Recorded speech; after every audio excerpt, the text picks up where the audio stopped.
Queridos, eu vou convidar você a abrir a sua Bíblia lá no Evangelho de Marcos, o segundo Evangelho, Evangelho de Marcos, no capítulo 10.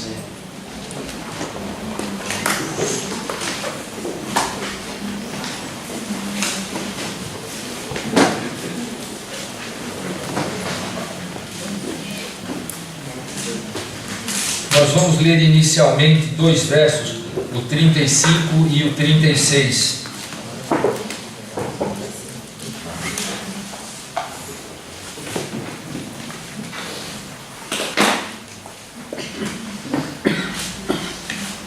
Todos já acharam? Eu vou fazer a leitura. Diz assim esses dois versos: Então se aproximaram dele Tiago e João, filhos de Zebedeu, dizendo-lhe: Mestre, queremos que nos concedas o que te vamos pedir. E ele lhes perguntou: que quereis que eu vos faça? Só para a gente se situar aqui um pouquinho, queridos, Jesus caminhava a essa altura do seu ministério numa região chamada Pérea. Quando você olha de frente para o mapa da Palestina, você tem mais ou menos dividido ali no meio o Mar Morto, o Rio Jordão que sobe e o Mar da Galileia em cima. Para a esquerda, quem olha de frente, o ocidente, está Jerusalém. Para o lado oriental está a região da Pérea. Jesus estava para lá e em breve ele deveria dirigir-se para Jerusalém para enfrentar os seus dias finais ali. Então é esse mais ou menos o lugar onde Jesus está caminhando com os seus discípulos. Eu acredito que pela mensagem que nós vamos poder meditar aqui, se fôssemos dar um título para ela, seria: Jesus nos chama para a grandeza. Jesus nos chama para a grandeza. E nós vamos então meditar nestas coisas.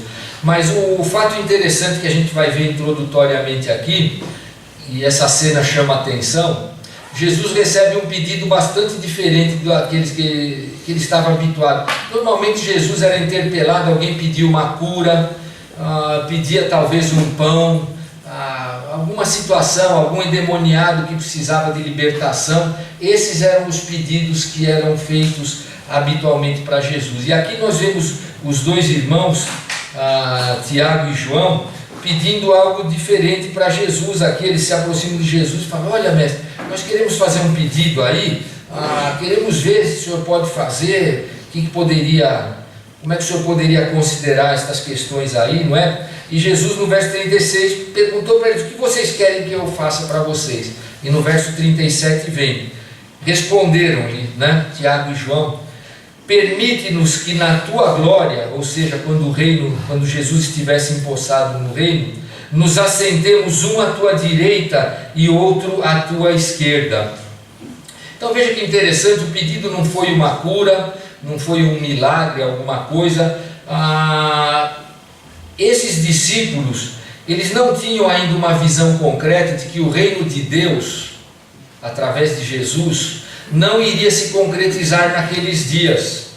Eles ainda estavam achando que iria romper o reino, com aquela visão de reino de um descendente de Davi, poderoso, grande libertador de Israel, iria estar lá. Então eles, já prevendo aquilo ali, eles olham e falam: poxa, Senhor, quando o reino chegar e quando houver manifestação, dá um lugarzinho especial para nós, um à direita e um à esquerda. Exatamente o que eles foram pedir ali. Eles pediram, na verdade, para Jesus os lugares de maior honra, excetuando-se o próprio trono. Tirando o lugar do trono, que é onde o rei ficava, onde o soberano ficava, os lugares de maior honra eram exatamente os que ficavam próximos, à direita em primeiro lugar e também à esquerda. Eles pediram honra, pediram um lugar exaltado ali para Jesus, não é? Quando o reino messiânico vier, olha, Senhor, dá um lugar desse para nós. Na verdade, o que eles estavam fazendo ali? Eles estavam buscando a honra que é típica, que é comum aos poderosos. Eles buscavam a honra das pessoas importantes. Eles queriam estar num lugar que os projetasse de alguma forma, que mostrasse que aquela posição era de alguém de honra, e eles pudessem talvez ser olhados e vistos, e alguém iria dizer: puxa vida, ali estão dois caras importantes, eles estão à direita e à esquerda do rei. Eles buscaram esse tipo de coisa aí, não é? Muito bem, verso 38, Jesus vai falar para eles: mas Jesus lhes disse: não sabeis o que pedis. Podeis vós beber o cálice que eu bebo, ou receber o batismo com que eu sou batizado?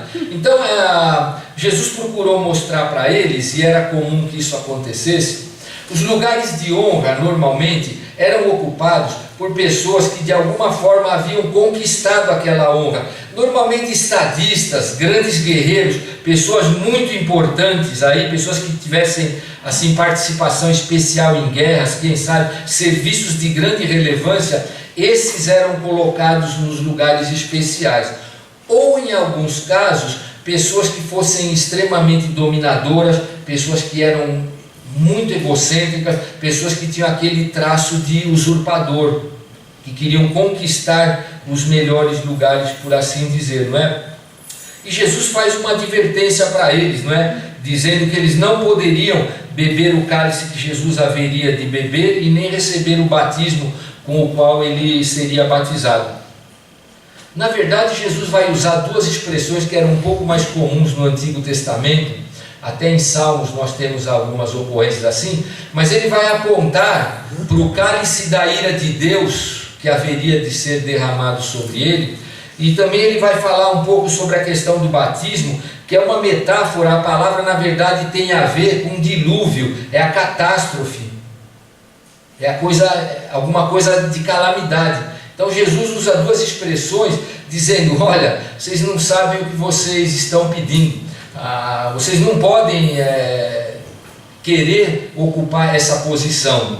E Jesus vai dizer que, de fato, um dia ele vier a ocupar esse trono, e nós sabemos que ele ocupará, mas ele havia conquistado este lugar. Então ele vai mencionar em primeiro lugar que eles desconheciam as implicações que estavam envolvidas na condução de Cristo até aquele trono. Eles não sabiam bem, eles achavam que um dia ele vai estar no trono lá, de alguma forma, então também a gente quer estar lá.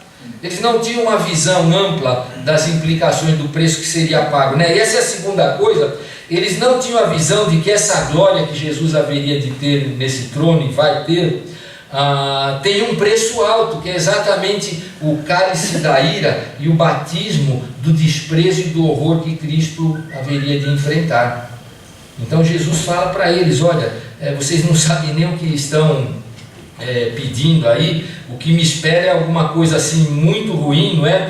E eles não poderiam enfrentar algo nesse nível. Vocês não sabem o que estão pedindo. Por acaso vocês acham que podem passar por aquilo que eu vou passar para conquistar essa posição exaltada? E aí, curiosamente, nós vamos ler os versos 39 e 40, e aí o que vai acontecer? Tiago e João vão responder. Jesus perguntou: acaso vocês acham que podem beber o cálice e tal? E olha o que ele diz: disseram-lhe: podemos.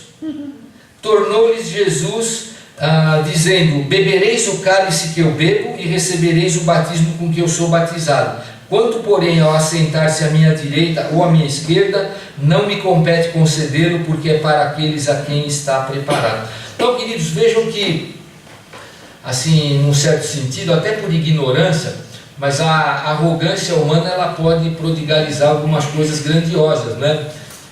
Jesus está colocando algo que tem uma profundidade bastante grande, falando: olha, vocês estão pedindo lugar de honra, eu vou ocupar lugar de honra, porque eu vou passar por uma situação que vocês não podem nem fazer ideia, vocês não podem imaginar. Vocês acham que vocês poderiam enfrentar o que eu vou enfrentar? E eles falam: sim, nós podemos.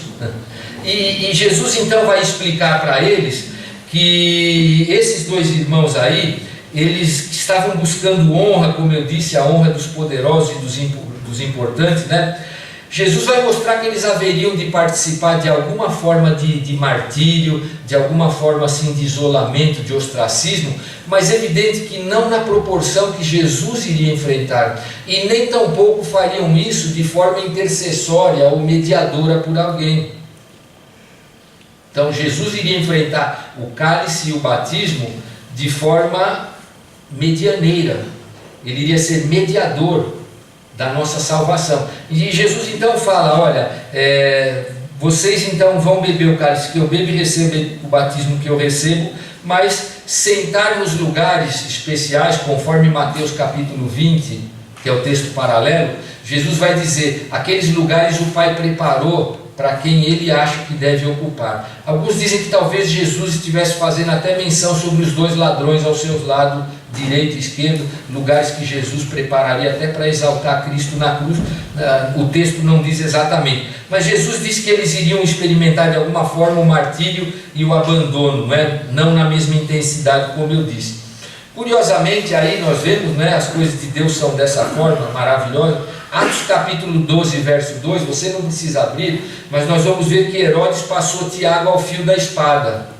Ele experimentou parte do cálice do sofrimento de Jesus, foi cortado ao meio pela espada.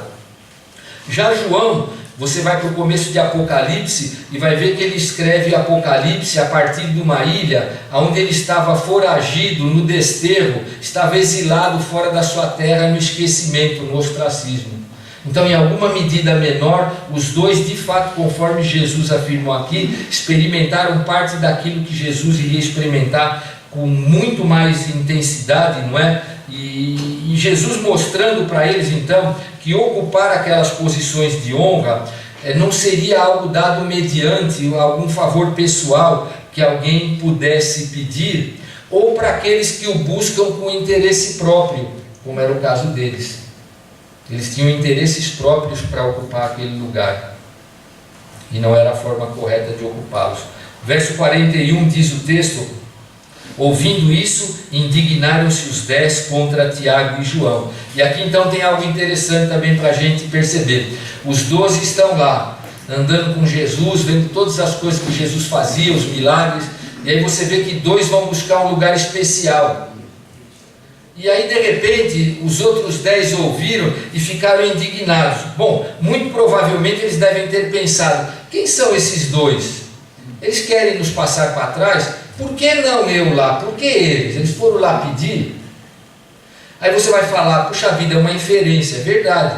Mas eles tiveram uma indignação contra o pedido, E muito provavelmente, eu estou dizendo, porque eles desejavam ocupar este lugar, conforme nós estamos colocando aqui. Eu vou mostrar para vocês algo interessante. Por que eu estou dizendo que talvez eles também tivessem interesse naquele lugar? Você volta um pouquinho os teus olhos aí na tua Bíblia, capítulo 9 de Marcos, está no capítulo 10. Eu vou ler a partir do verso 33, um incidente que tinha acontecido um pouco antes, nestas andanças de Jesus. Diz a palavra: tendo eles partido para Cafarnaum, estando eles em casa, interrogou os discípulos, de que é que discorriam pelo caminho. Jesus perguntou para os 12 lá: o que vocês vinham conversando ali? Ele deve ter ouvido um tititi ali, alguma coisinha, e Jesus foi lá. Claro que ele sabia todas as coisas, mas ele, quando faz a pergunta, como o Senhor desde o início chamando o casal no Éden, o Senhor quer tirar a confissão, e o Senhor pergunta: o que vocês estavam falando ali? Eu vi que tinha um papinho, alguma coisa ali. Se fosse talvez uma conversa em tom natural, não justificaria a pergunta de Jesus, mas provavelmente havia alguma conversa ali diferente. Verso 34: mas eles guardaram silêncio, porque pelo caminho haviam discutido entre si sobre quem era o maior.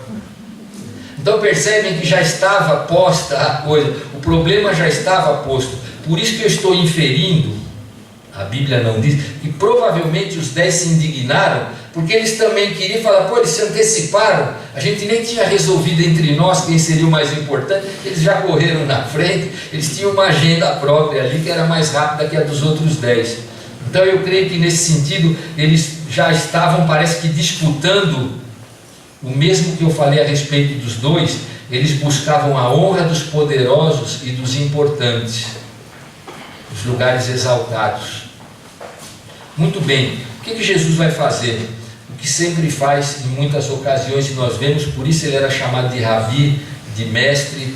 Jesus aproveita uma situação onde há um incidente e ele transforma aquilo num ensino.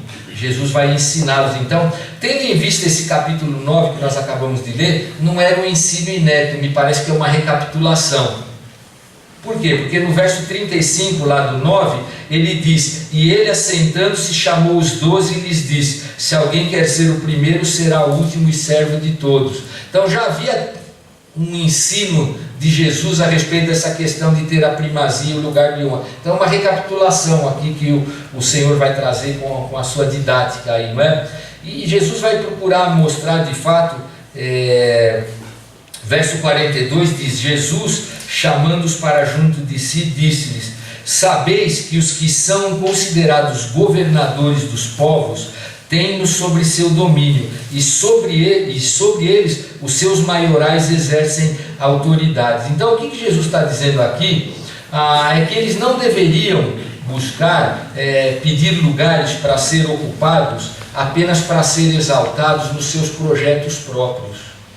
Jesus está dizendo aqui que há quem ocupe esses lugares, e esses em geral, ele usa essa palavra, são dominadores, eles estão com autoridade, eles estão submetendo quem está debaixo da autoridade dele. É assim que acontece com quem ocupa essas posições de honra, não é? Então eles não deveriam buscar a honra dos dominadores e dos ambiciosos. É o que Jesus fala aqui no 42, né? Chamando-os para junto de si, diz: sabeis que os que são considerados governadores dos povos têm-no sob seu domínio, e sobre eles os seus maiorais exercem autoridade. E Jesus vai aprofundar agora aqui o seu ensino nos versos 43 e 44. Ele vai usar aqui uma conjunção adversativa. Ele vai inverter o argumento. Ele vai usar um mas aqui. Fala: olha, quem domina, quem exerce autoridade, quem está sobre os outros dominando e tal, são os que têm essa postura, essa qualidade. Quem está nas posições de domínio, normalmente é quem manda, é quem domina, é quem tem direito sobre. Mas, entra aqui o mas, entre vós não é assim. E reforça o adversário. Pelo contrário, quem quiser tornar-se grande entre vós, será esse o que vos sirva. E quem quiser ser o primeiro entre vós, será servo de todos. Então, Jesus, um grande subversivo, sempre foi, porque a subversão implica exatamente em você inverter a ordem estabelecida, às vezes o status quo, a maneira com que as coisas estão funcionando. E Jesus, nesse sentido, ele traz ensinamentos direto do céu para nós, porque ele é Deus falando, e em muitos casos o Senhor vai mostrar que a lógica que ele traz é totalmente oposta à lógica normal humana, e ele vai subverter. Vocês estão buscando os lugares mais altos? Se vocês são meu servo, entre vós não é assim. As coisas acontecem diferente. Os seguidores de Jesus devem obedecer outra lógica. Quem quiser ser o grande ou o primeiro, deve ser servo e o último. Então talvez eles devem ter ouvido isso e já deve ter começado a fazer algum efeito dentro, porque você está brigando para ser alguma coisa e daqui a pouco vem alguém e fala: ó, está errado, você não deve buscar aqui, você tem que ir lá. A coisa é diametralmente oposta aí, não é? É uma lógica distinta. E algo maravilhoso, queridos, que nós encontramos nos ensinos de Jesus. Jesus não era meramente um mestre da retórica. Ele não era alguém que falava, verbalizava a coisa, falava: olha, agora vocês dão um jeito aí, ó, está dada a lição. Jesus não era apegado ao blá blá blá. Jesus mostrava de maneira prática como deveriam funcionar as coisas que ele ensinava para os seus discípulos. E nós vamos ver como ele fez isso de maneira aqui espetacular, não é? Muito bem, verso 45. Pois o próprio Filho do Homem não veio para ser servido, mas para servir e dar a sua vida em resgate por muitos. Ele aponta para si agora, mostrando como as coisas deveriam acontecer. Muito provavelmente, queridos, pelas palavras que Jesus usa aqui no verso 45, falando em resgate, ele tinha em vista o texto de Isaías 53, do servo sofredor, daquele que pelo seu sofrimento iria pagar resgate para a nossa salvação. Aquele texto maravilhoso, o pastor Itamir pregou aqui na última vez, falando de Jesus como servo sofredor, aquele de quem as pessoas viravam o rosto, não queriam nem olhar, ele estava desfigurado, feio naquela cruz, homem de dores e que sabe o que é sofrer, Isaías diz, alguém como que os homens viram o rosto para ele. Provavelmente a palavra que está lá sendo tratada é essa, de que ele haveria de resgatar e trazer para junto de si um povo. E Jesus fala então: pois o próprio Filho do Homem, ele não veio buscar o lugar exaltado. Ele veio trazer um outro ensino, como eu disse, diametralmente oposto. Ele não veio exaltar-se a si mesmo, ele veio aqui então para servir. Ele viria a dar a sua vida para que nós pudéssemos também ter vida e vida eterna. Um alto preço a ser pago, que Jesus já havia figuradamente falado antes, o cálice da ira de Deus e o batismo do desprezo, da humilhação e da vergonha que ele haveria de experimentar pagando por nós. O que nós podemos ver aqui, queridos? Jesus, o próprio Deus andando entre nós, ao invés de buscar as posições mais exaltadas, como tinha acabado de fazer ali Tiago e João, ele vai nos informar exatamente que ele vai se apequenar e se humilhar para poder realizar a nossa salvação. Como eu falei, não era um mestre da retórica. Ele não trouxe uma lição que ficou largada, vê como é que vocês vão fazer. Não, eu vou mostrar como é que é. O Chico gosta dessa brincadeira, né? Tem um ditado, às vezes o pessoal diz, tem que matar a cobra e mostrar o pau, né? O Chico, desde que eu conheci, ele fala, não, tem que matar a cobra e mostrar a cobra morta. Mostrar o pau não adianta. Tem que matar a cobra. Então Jesus, supostamente, eu quero falar aqui, é bem popular, mas é exatamente, Jesus falou para matar a cobra, mas ele está mostrando a cobra morta, falando, eu sei do que eu estou falando, eu não estou pedindo nada para vocês que de fato eu pudesse olhar e falar, ó, se vira aí vocês que eu estou da boa, né? Eu já estou indo mesmo para o lugar exaltado. Não, Jesus faz tudo diferente aqui. E assim, queridos, Jesus sofre, apanha, cuspido, xingado, e ainda assim, mesmo experimentando aqueles escravos, tudo aquilo foi muito pequeno, levando-se em conta que houve um momento em que a ira do pai é despejada sobre o filho. O grande sofrimento de Jesus não acontece naquela cruz como nós o vemos ali pendurado de alguma forma. Quando Jesus fala, Deus meu, por que me desamparaste? É quando há uma separação judicial e Deus Pai vai despejar a sua ira pelos pecados de todo mundo sobre Jesus. E talvez nem de longe isso chegou nesse momento, pelo menos, talvez posteriormente sim, mas nem de longe chegou na cabeça dos discípulos, e por isso que Jesus fala, vocês acham que vocês podem experimentar o que eu tenho para experimentar? E aí você vê que a pergunta ainda fica mais arrogante, podemos, nós podemos, manda aí o que é, Senhor? Aquela postura que às vezes nós também temos assim, né, algumas coisas nesse sentido aí, não é? E então nesse sentido, queridos, Jesus estabelece-se a si mesmo como um modelo e paradigma para as nossas vidas como cristãos. Ele se torna modelo e cumpre cabalmente, deixando a lição que começa ali no verso 42.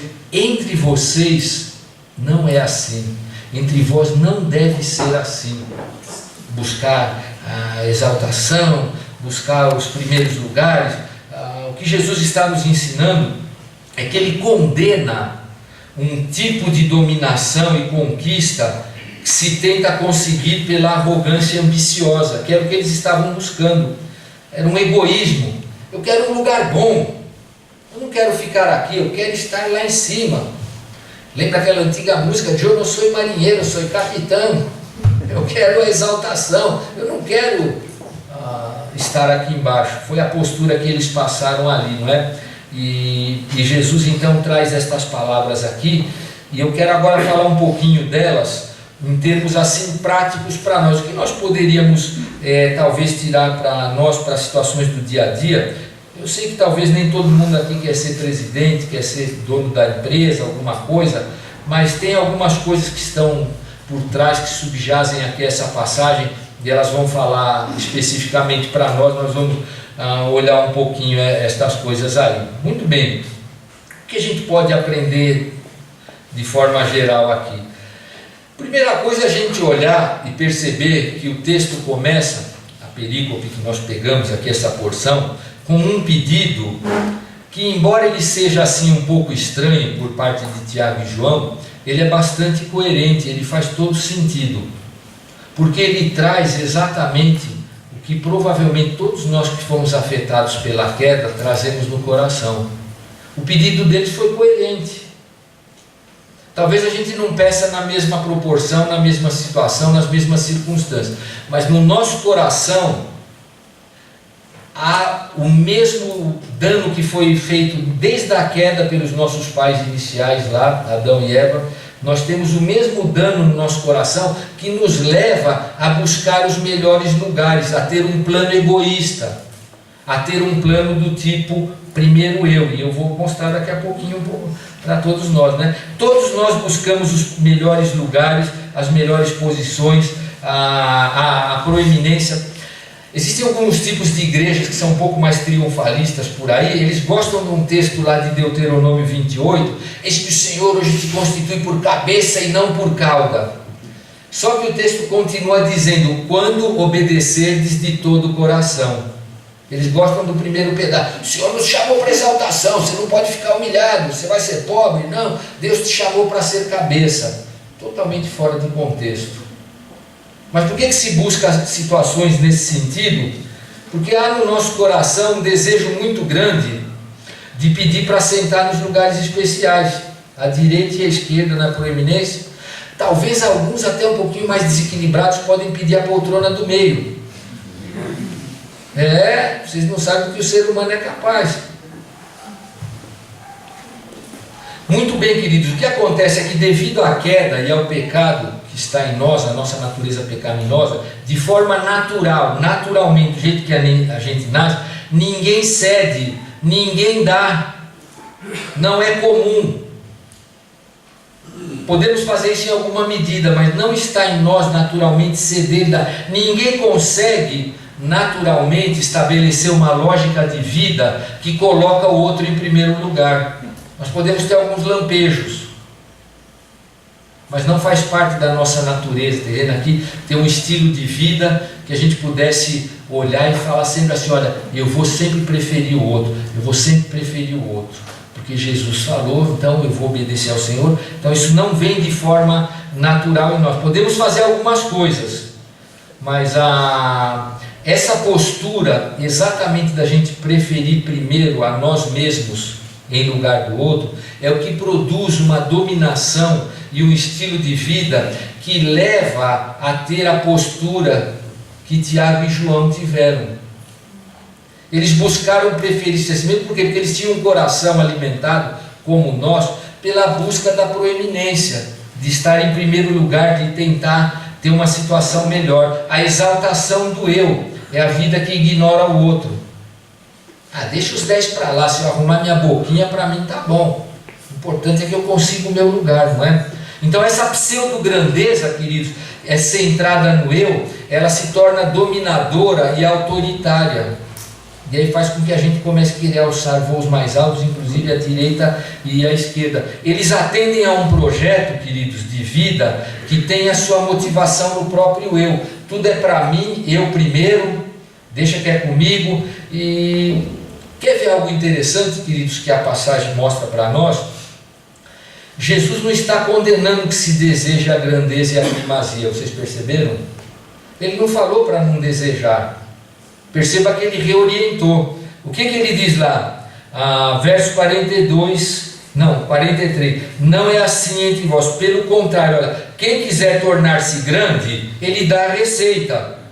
Verso 44, quem quiser ser o primeiro, ele também dá a receita. Ele não diz que você não pode querer ser grande nem o primeiro, pode sim, só que ele estabeleceu o caminho, tem um jeito certo.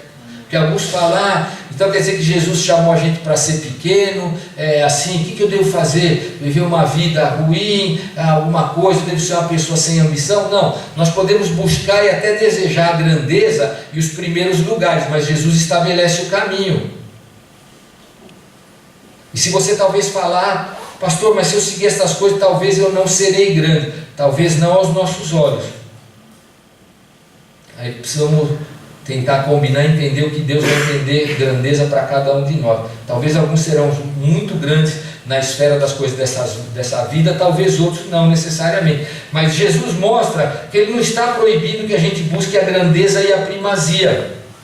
Ele vai reorientar sobre como alcançar estas coisas. O que de fato Jesus está combatendo, queridos, é o egoísmo. É aquele momento em que nós temos uma agenda própria de vida que desconsidera tudo e todos, inclusive em alguns casos o próprio Deus. Nós estabelecemos as coisas como deve ser, não é? Então eu desejo do projeto próprio, da ambição egoísta, que aliás é o que provocou a queda. O que aconteceu na queda? Deus estabelece o seu plano e a sua vontade. O que o casal faz? Senhor, bacana o que foi oferecido, mas acho que eu pensei em algo um pouco melhor, não pela tua agenda, pela minha. E vai e come o fruto. Percebam que na essência está a mesma lógica, a mesma coisa é que está por trás, é que promoveu a queda. A nossa tendência, então, é de nos colocarmos sempre à frente dos outros. E nesse caso, os discípulos, quando eles colocaram estas questões, eles estavam direcionados pelo seu próprio ego, pelo seu próprio eu. Eles não consultaram a agenda de Jesus, não perguntaram o que talvez poderia acontecer, não é? Então, como eu falei, a queda nos deixou essa marca, que é o que o pecado trouxe, e nós temos que conviver com isso e fazer frente a isso, conforme a orientação da palavra.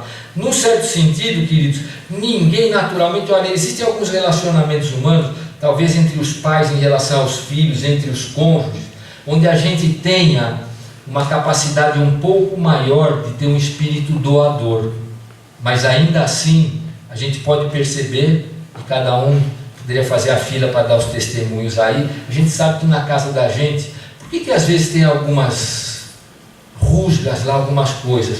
Porque a gente quer prevalecer sobre o outro.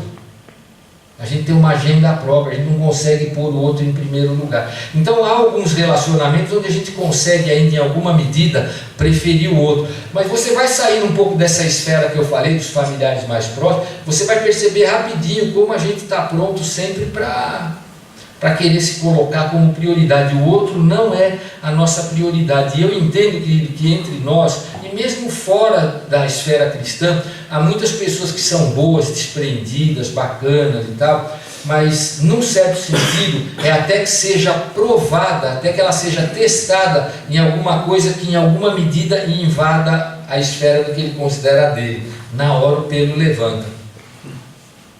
Primeiro eu. Agora, por mais que a gente não concorde, talvez não goste de ouvir que nós somos assim, quem fala isso é a palavra de Deus. Ela diz que nós somos assim. Incrível, não é? Tem o remédio de Deus, mas nós somos assim. E se a gente não anda calçado com as coisas de Deus, a gente vai repetindo isso com muita frequência, se torna uma pessoa aí até difícil de se conviver, não é? Pouquíssimos conseguem tirar de si para dar para o outro. Claro que se eu falo tirar de si, eu não estou falando da sobra. A sobra você não tirou de si, você tirou o que estava sobrando. A gente vê poucos exemplos de alguém que talvez abra mão de alguma coisa que lhe seja legítima, é sua, e ele vai ficar sem para servir o outro. Raramente. Normalmente a gente dá uma refeição para alguém se a gente tirar as nossas duas primeiro.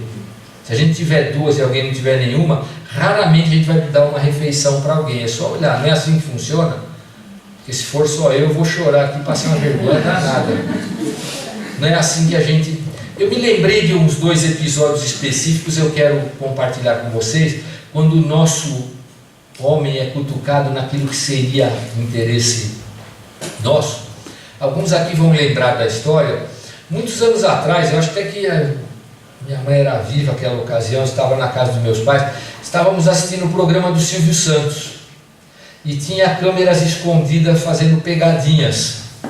E apareceu uma pegadinha muito interessante. Eles estavam no supermercado e o alto-falante estava perturbando, ele não parava de falar que hoje você, ao passar no caixa, vai apertar a campainha e se tocar o teu número lá, uma sineta, você vai ganhar um carro.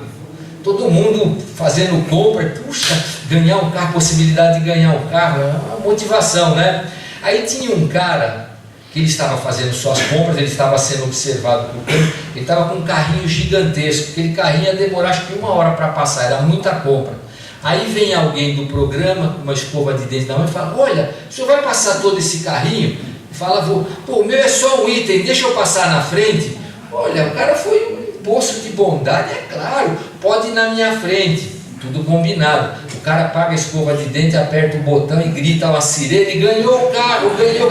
Nesse exato momento, o cara que está dentro de vai arrancar, o carro é meu, eu quero para ter passado aqui, eu cedi a vez para ele, o carro é meu. e começou que quase que eles vão para o sopapo ali. Invadiu um pouquinho, o egoísmo pulou ali, e o que a gente entende que seria natural, você deu a vez com as implicações. E o cara levantou, esse carro vai ser meu, e começou. O cara, não, você me deu a vez, perdeu. Paciência, e o cara já queria brigar. O egoísmo. Eu não sei aqui quantos assistem às vezes aquele programa de esportes chamado Resenha. Acho que há umas 3 semanas atrás um jogador do Cruzeiro, ele é estrangeiro, acho que é argentino, não sei. Uruguai? Uruguai, Gil? Por supuesto que é bueno, não? Então, esse jogador contou algo muito interessante. Olha o que ele falou. Eles estavam indo para fazer um jogo no Peru e eles foram descer por uma pirambeira com um ônibus onde eles deveriam ir para jogar, estavam voltando, alguma coisa assim. O que aconteceu? O ônibus perdeu o freio e a velocidade ia aumentando, e o cara desesperado, e gritaram, se abraça na poltrona aí, começa a rezar, faz alguma coisa aí, e foi descendo, pegando velocidade, eles não conseguiam segurar, e foi dando um pavor, um pânico em todo mundo. Chegou lá na frente, mais ou menos pelo que eu entendi, a pirambeira continuava e tinha tipo uma curva assim, mas era impossível fazer a curva naquela velocidade, mas se eles continuassem, eles sabiam que ia morrer todo mundo. O que o motorista fez? Ele abriu e virou o ônibus para dar aquela curva. O ônibus deu várias capotadas assim e parou na beira de um precipício. O ônibus ficou só com uma janela assim em cima para saída em caso de acidente mesmo. E esse jogador falou algo interessante. Ele falou: foi o pior dia da minha vida, porque ali eu vi o que é o ser humano. Vários machucados e tal, um puxava o outro para baixo para tentar sair naquela janela, na unha, empurrava, jogava longe com medo que o ônibus tombasse ou que pudesse pegar fogo. Ele falou: eu não sabia que o ser humano consegue ser tão baixo assim. Um puxava na unha, ele falou: nós éramos companheiros, nós somos um time, a gente jogava junto, fazia churrasco junto. A hora que eles viram só aquela janelinha e precisava sair rápido, ele falou: um puxava, o cara sangrando, puxava para baixo, ia na unha, o outro. Ele falou: eu vi algo dantesco assim. Então, preferindo a si mesmo. Isso que eu falei acontece mesmo com a comida, né? Na sobra, no dia a dia, a gente consegue ser bacaninha, mas se mexe com alguma coisa que a gente entende assim que é meio que direito, ou que acua a gente em alguma medida. Por isso que às vezes a gente para na vaga do idoso, na hora de se servir pega um pedaço maior. Não é em menor medida, mas é as mesmas coisas, é o que está por trás é o mesmo aí. Por isso que a gente tem facilidade de dar a sobra e não corta na carne em benefício de alguém. Porque primeiro eu. Então, infelizmente, estas coisas acontecem dessa forma. Mas nós, queridos, como cristãos, nós temos o Espírito de Deus e Ele nos dá uma capacidade de vencer esse tipo de lógica egoísta, e nós devemos buscar isso. Os irmãos Tiago e João buscavam a distinção, a proeminência, a honra, e Jesus vai corrigi-los: olha, entre vocês não pode ser assim, não é essa que deve ser a busca de vocês. O padrão de Jesus é o altruísmo, e deve ser uma marca em todos nós que nos dizemos seguidores de Jesus. Preferir o outro, ainda que talvez vá implicar em ter que cortar na carne, como se diz popularmente. Jesus falou algo a respeito de ter 2 túnicas e ver alguém com frio, né? O que a gente deve fazer? Dar uma. Então, se nós fôssemos aplicar esse mandamento de Jesus, todos nós conseguiríamos morar numa casa que tem metade do tamanho do que tem hoje. Talvez, não é?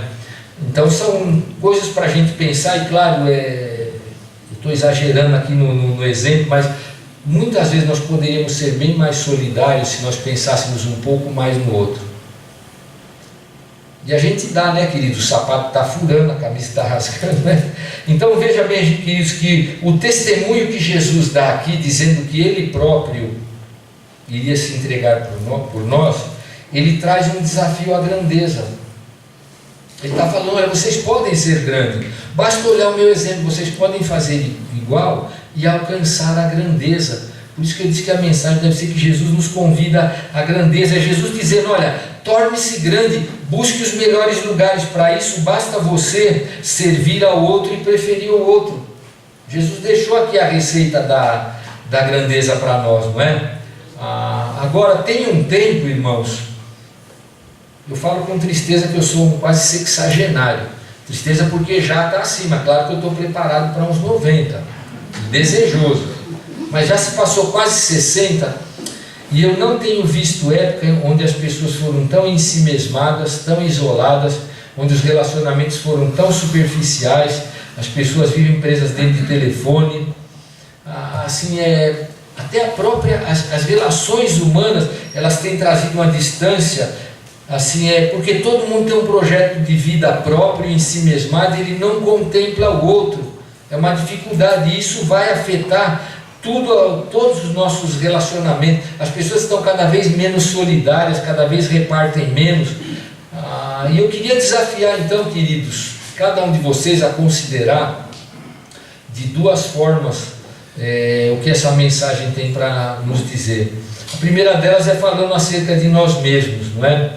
Eu gostaria que a gente pudesse começar a considerar ser um pouco mais solidário, repartir um pouco mais, mas repartir talvez não só bens, mas poder repartir o choro de quem está precisando chorar, a tristeza de quem está triste, aborrecimento, dividir o tempo, às vezes com alguém para se doar de alguma forma que a gente vai descobrir, repartir os afetos, também dividir vitórias, conquistas, poder alegrar o outro, levar até o outro, buscar no outro formas da gente poder ser solidário, se doar um pouco e falar: puxa vida, eu não vislumbrei a mim mesmo, fiz uma atitude aí, imitei o meu Salvador, eu fui lá me doar por uma pessoa. Nós precisamos fazer estas coisas. Em casa, queridos, há muitas ocasiões para a gente praticar estas coisas que Jesus está nos dizendo. Então vamos pegar mais leve em casa, não precisa ganhar toda a discussão, você pode perder umas duas, pode perder de vez em quando, você pode ficar calado de vez em quando para promover edificação, não precisa prevalecer sempre. Pode ser solidário com o serviço também, eu falo isso com muita vergonha, mas a gente pode ser mais solidário também com o serviço, de repente, que está sobrecarregando. A gente pode mostrar mais amor de diversas formas, preferindo o outro, ajudando o outro, repartindo tarefas, não explorando. Com os irmãos, queridos, vamos ver como a gente pode agir com os irmãos, vamos ajudar os irmãos, vamos suprir necessidades, cuidar dos irmãos, estar juntos. Nós precisamos investir um pouco mais no outro, nesse sentido, socorrer irmãos, se envolver com irmãos, se colocar à disposição para o que for preciso, mesmo que a implicação vai ser, queridos, tirar de você. Tira de você um dia, eu falo isso para mim também, e dá para alguém, você vai ver como o teu dia vai acabar mais feliz. Porque a gente vai estar imitando Jesus, e isso vai trazer benefício espiritual. É assim que nós vamos mostrar Jesus para alguém. Vamos preferir, queridos, também o estranho e não necessariamente ao irmão. A palavra de Deus diz para a gente preferir o outro, a gente servir. Você quer ser o primeiro? Como é que Jesus falou lá? Quem quiser tornar-se grande entre vós, esse será o que vos sirva. E quem quiser ser o primeiro entre vós será servo de todos. Servo de todos. Deve ser um objetivo de vida para nós. Eu tenho absoluta certeza que, como Jesus fez isso nos seus dias, se ele estivesse aqui hoje, ele faria exatamente estas coisas. Jesus não viveu para ele. Eu já falei para vocês, todos os historiadores concordam que a aparência de Jesus era de um mendigo. Ele não tinha onde reclinar a cabeça, conforme ele nos informa nas Escrituras. Dormia em lugares, nas casas que cediam uma vaga, andava pelos lugares desérticos, empoeirados, ruins, comia o que lhe davam. Jesus não viveu para si. Então, que exemplo que nós temos nesse agir de Jesus. E é interessante, se você ler lá no começo do livro de Atos, esse tipo de comportamento centrado no outro foi o alicerce da igreja que nós temos até hoje, 2000 anos depois. Lembra lá no capítulo 2? Perseveravam na doutrina dos apóstolos, no partir do pão, na comunhão, eles estavam juntos, não faltava nada a nenhum deles. É assim que os alicerces da igreja que nós vivenciamos hoje, já vivenciavam, já desde o tempo do livro de Atos aí. Agora, queridos, esse deve ser um alvo pessoal nosso e também de nós todos como igreja. Se você falar para mim que não é fácil, eu vou concordar com você, não é fácil. Mas nós temos a atuação do Espírito Santo e Ele pode nos capacitar. Então essa é a primeira coisa que nós devemos pensar acerca desse texto. Eu queria que você não esquecesse, é algo importante para nós como igreja. Mas há também aí, queridos, uma segunda nuance que eu queria que nós pudéssemos olhar aí, é que, na verdade, quando nós olhamos para esse incidente aqui, a gente vai meditar e vai ver que Jesus, ele cumpriu de forma tão cabal o seu ensino, que de fato ele se tornou rei, ainda não está reinando, mas ele se torna rei exatamente cumprindo o que ele pregou. Então vejam que é verdade o que Jesus falou. Jesus disse que quem quisesse ser o primeiro deveria ser o último. Ele vai e se entrega, conforme ele fala no verso 45, o Filho do Homem não veio para ser servido, mas veio para servir e dar a sua vida. E na medida em que ele dá a vida dele por nós, ele se torna um rei e é acolhido em lugar de honra pelo Senhor. Agora vejam como é importante, queridos, quando nós decidimos pensar no outro, eu e você que já entregamos a vida a Jesus, somos os beneficiários do que Jesus fez na cruz. Se Jesus, hipoteticamente, tivesse pensado em si mesmo e falado, quer saber, eu vou resolver o meu problema, cada um que resolva o seu, todos nós, sem exceção, estaríamos no inferno. Tivesse Jesus pensado em si mesmo e não agido como ele agiu, e sustentando aquela sua pregação, e nós estaríamos todos condenados. Nesse sentido, queridos, olha como o Evangelho de fato é boa notícia, é boa nova. Qual é a boa nova que o Evangelho nos traz? É que em Jesus Cristo, que decidiu se apequenar, Jesus Cristo que decidiu passar aquela vergonha, aquele horror da cruz, nós temos vida eterna. Nós recebemos salvação de Jesus porque Ele resolveu fazer o papel que Ele pede para que agora nós façamos, numa escala muito menor. Jesus vivenciou a própria lógica do seu ensino de forma radical. Ele não dividiu uma refeição, uma túnica, não. Ele entregou uma vida especial, diferente da nossa, o próprio Deus, totalmente inocente, sem pecado, sem culpa alguma. Ele aceita voluntariamente ir fazer algo olhando para nós. Amém. Essa é a boa nova que o Evangelho traz para nós. E nesse sentido o Senhor nos coloca no céu, lugar de honra, que nós não poderíamos conquistar de nenhuma forma, principalmente alguma forma egoísta, como talvez esses queriam, os lugares, né? Tiago e João mais elevados, mas Jesus nos colocou lá. Nós temos um lugar exaltado, nós temos a posição de honra. Isso é bom ou não é, queridos? Amém. Quanta motivação isso pode trazer para a nossa vida? Essa é a boa nova. Jesus pagou o preço e Ele agora deixa essa mensagem então para que nós pudéssemos imitá-lo. Veja que o projeto de Cristo éramos nós. Então, da mesma forma que Jesus ensinou, você não deve ter um projeto egoísta que seja seu em primeiro lugar, desejar as alturas. Se você deseja as alturas, comece por baixo, servindo. E Jesus de fato chegou lá e falou, olha, eu tenho um projeto aqui, o projeto não sou eu, o projeto estão vocês. E Ele vai e cumpre até o fim o seu papel naquela cruz, tornando-se Rei Supremo. Não assumiu ainda o reino, como eu disse, poderoso, majestoso. E aí nós podemos ler, você não precisa abrir, mas o apóstolo Paulo vai falar a respeito dessa lógica. Olha como ela foi aplicada a Jesus. Jesus disse que era preciso se apequenar para ter um lugar de honra, para ser exaltado. Capítulo 2, verso 5 de Filipenses diz, tende em vós o mesmo sentimento, a mesma atitude que houve também em Cristo Jesus, pois Ele, subsistindo em forma de Deus, não julgou como usurpação o ser igual a Deus. O projeto dele não era Ele mesmo, éramos nós. Antes a si mesmo se esvaziou, assumindo forma de servo, tornando-se em semelhança de homens, reconhecido em figura humana, a si mesmo se humilhou. Foi o recado que Ele deu para os discípulos. A si mesmo se humilhou, tornando-se obediente até a morte e morte de cruz. E olha o resultado, pelo que? Também Deus o exaltou sobremaneira e lhe deu o nome que está acima de todo nome, para que ao nome de Jesus se dobre todo o joelho no céu, na terra e debaixo da terra, e toda língua confesse que Jesus Cristo é Senhor, para a glória de Deus Pai. Amém. Jesus foi para a humilhação e está hoje exaltado acima de todo nome, acima de todo principado, potestade, não há nada que esteja acima. Essa é a lição que Ele nos deixa, queridos. Grande responsabilidade para imitar o que Jesus fez por nós, mas grande alegria em saber que Ele nos deu o lugar de honra, que nós não conseguiríamos. Queridos, se o céu fosse depender da minha, talvez aí da minha capacidade de me entregar por outros, eu tenho certeza que eu não chegaria lá de jeito nenhum. Graças a Deus, Jesus Cristo enxergou isso e veio trazer alegria para nós. Então, queridos, a responsabilidade ela vem com alegria, porque Jesus já realizou isso por mim e por você.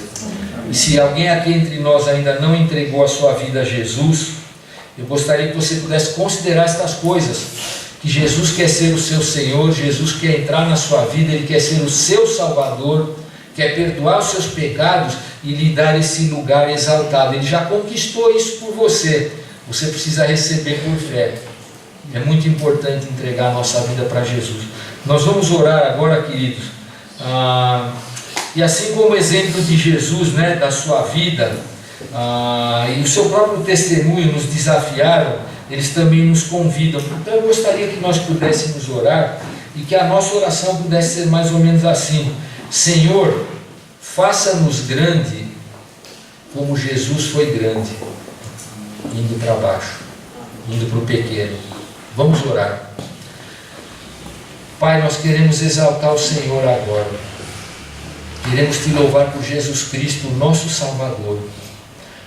Muito obrigado, Senhor, porque Jesus não foi um tirano, não fez exigências descabidas, não nos deixou um legado de incompreensão, de dificuldades intransponíveis. Pelo contrário, Ele nos deixou ensino e serviu Ele mesmo de modelo para nós. A mensagem de Jesus para nós hoje é essa, Senhor, que nós devemos primar pelo outro, preferir primeiro ao irmão, primeiro a outra pessoa. O outro tem prioridade, ó Deus, e que nós não devemos ter projetos egoístas e centrados no nosso próprio ego. Pelo contrário, nossos planos devem ser alinhados com a Tua Palavra, Senhor. Nós queremos Te agradecer porque para essa tarefa tão difícil nós temos o Teu Espírito e a Tua Palavra, Senhor, que certamente podem nos capacitar a tudo isso. Então quebra, ó Deus, em nós muitas vezes orgulho, vaidade, egoísmo, medo como se as coisas fossem acabar, como se o Senhor que dá todo dia não fosse dar no dia seguinte a nossa refeição, o pão de cada dia. Ajuda-nos, ó Deus, a ser mais solidários, mais fraternos, a centrar mais a nossa vida no outro. Obrigado também, Senhor, porque Jesus não falou isso e deixou solto lá, para que nós pudéssemos ficar entendendo cada um a seu modo como realizar. Ele mesmo, de forma dramática, de forma drástica, de forma ousada, foi até aquela cruz, humilhando-se, como o texto de Filipenses diz, foi obediente até a morte e morte de cruz, e nos deu lugar exaltado. Oh Deus, muito obrigado. Obrigado por Jesus, um Salvador tão maravilhoso, tão poderoso, que nos dá a alegria dessa mensagem, de saber que Ele pagou o preço por nós. Então fala aos nossos corações, ó Deus, motiva a cada um de nós, que nós possamos ser cada dia mais apegados a essa verdade, ó Deus. Lembrando que as Tuas promessas não são para esta terra, ó Deus. Queremos nos alegrar com isso, Pai. Pedir Tua graça sobre nós, em nome de Jesus, o nosso Salvador. Amém. Amém. Que Deus nos abençoe.